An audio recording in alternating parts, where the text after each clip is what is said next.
నమస్తే welcome to Ritam Telugu special story. సుమారు 5 శతాబ్దాల పోరాటాల అనంతరం నేడు అయోధ్యలో భవ్యమైన రామ మందిరం ప్రతిష్టకు దారితీసేందుకు ఒక విధంగా ఆద్యుడు నిజాయితీ గల ఐసీఎస్ అధికారి కేకే నాయర్ అని చెప్పుకోవచ్చు. 73 ఏళ్ల క్రితం అప్పటి ప్రధాని జవహర్లాల్ నెహ్రూ ఆదేశాలను సైతం ధిక్కరించి నిర్భయంగా నిజాయితీతో తన విధులు నిర్వహించిన కారణంగానే నేడు అక్కడ ఈ చారిత్రాత్మక మందిరం ఉనికిలోకి రాగలుగుతుందని చెప్పవచ్చు. అయోధ్యలో నిర్మాణంలో ఉన్న మందిరం తాలూకు ప్రాంగణం రామ మందిరానిదే అని సుప్రీంకోర్టు స్పష్టమైన తీర్పు ఇచ్చేందుకు తదుపరి రామ మందిర నిర్మాణం చేపట్టడానికి గతంలో ఈ ఐసీఎస్ అధికారి కేకే నాయర్ ఇచ్చిన ఆదేశాలే మూలాధారం.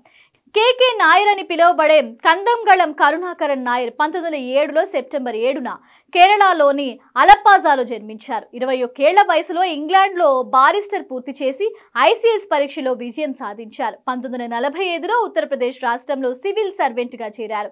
1949లో ఫైజాబాద్ డిప్యూటీ కమిషనర్, జిల్లా మెజిస్ట్రేట్గా నియమితులయ్యారు.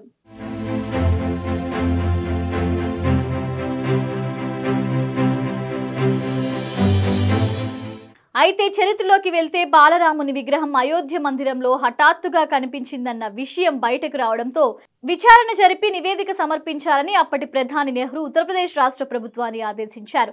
అప్పటి యూపీ సీఎం గోవింద్ వల్లభ్ పంత్ విచారణ చేయవలసిందిగా కేకే నాయర్ను ఆదేశించగా ఆయన తన సబార్డినేట్ గురుదత్ సింగ్ ని దర్యాప్తు చేసి నివేదిక అందించాలని కోరారు. దీంతో సింగ్ అయోధ్యకు వెళ్లి సమగ్ర నివేదికను కేకే నాయర్ కు అందజేశారు. హిందువులు అయోధ్యను రాముడి జన్మస్థలంగా ఆరాధిస్తున్నారని, ప్రస్తుతం అది ఒక మసీదుగా ఉందని, ఆ ప్రదేశంలో ఒకప్పుడు హిందూ దేవాలయం ఉండేదని తన నివేదికలో పేర్కొన్నారు. అంతేకాదు అక్కడ పెద్ద దేవాలయం నిర్మించాలని, దానికోసం ప్రభుత్వం భూమి కేటాయించాలని, గొడవలు జరగకుండా ముస్లింలు ఆ ప్రాంతానికి వెళ్లకుండా నిషేధించాలని నివేదికలో పేర్కొన్నారు.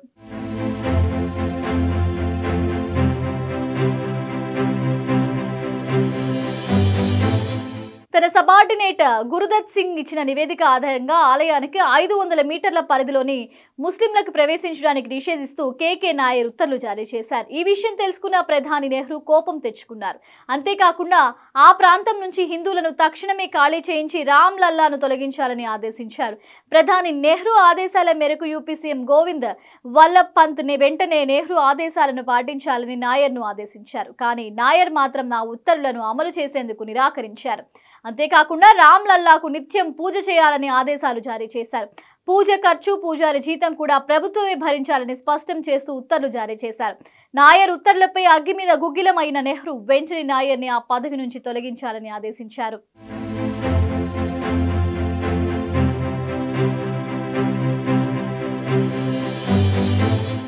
నెహ్రూ ఇచ్చిన ఆదేశాలపై నాయర్ న్యాయ పోరాటం చేశారు. అలహాబాద్ కోర్టులో తన కేసు తానే వాదించుకున్నారు. నాయర్ని తిరిగి విధుల్లోకి తీసుకోవాలని, అదే స్థలంలో పనిచేసేందుకు అనుమతించాలని కోర్టు ఆదేశించింది. కోర్టు ఆదేశం నెహ్రూకు చెంపపెట్టులా తగిలింది. అప్పటికే నాయర్ గొప్పతనం గురించి అయోధ్యలో రకరకాలుగా చెప్పుకునేవారు. నాయర్ని ఎన్నికల్లో పోటీ చేయాలని అయోధ్య వాసులు కోరారు. అయితే తాను ప్రభుత్వ ఉద్యోగి కావడంతో ఎన్నికల్లో తన భార్య శకుంతలా నాయర్ను నిలబెట్టడంతో ఆమె భారీ విజయం సాధించారు. అయితే ఇది నచ్చని నెహ్రూ ప్రభుత్వం అధికారికంగా నాయర్పై ఒత్తిడి తీసుకొచ్చింది. దీంతో నాయర్ తన ఉద్యోగానికి రాజీనామా చేశారు. ఇందిర పాలనలో దేశంలో అత్యవసర పరిస్థితి విధించినప్పుడు నాయర్ దంపతులను అరెస్ట్ చేసి జైల్లో పెట్టారు.